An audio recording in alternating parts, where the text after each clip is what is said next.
Morning, guys. It is 8:30 in the morning on January 11th.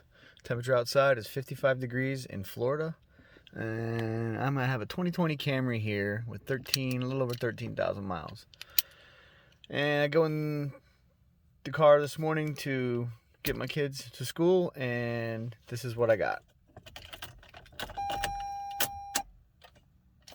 Nothing. Just a clicking sound. This is the second time this happens to me.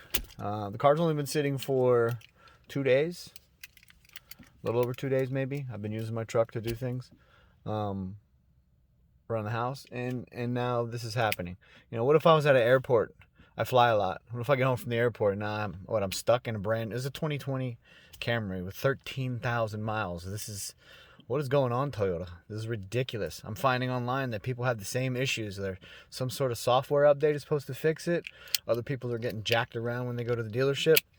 I'm going to take it to the dealership today, if I get a chance today, if not tomorrow, and show them this video, because this is ridiculous.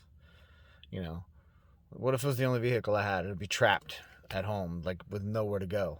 You know, my jump box doesn't work anymore, so now I have to go buy another jump box just so I don't get, stranded somewhere. So I'm going to post an update in the comment section. Leave a comment if you're having the same problem with your Camry battery, or anything else that's bothering you with your Camry. Like another thing that's happening with this one is when I fire it up, it just seems very loud. The engine is very loud, and then it switches over, which my understanding is that it's switching to direct injection, but it ticks and ticks and ticks and ticks. Well, but then the ticking goes away and the car quiets down a little bit after it warms up. It doesn't happen immediately. It takes a couple minutes. So I'm not understanding why a brand new engine and a brand new vehicle has to fire up and be so loud. So again, if you're having this problem with your Camry, please let me know in the comment section below. Yeah, thanks.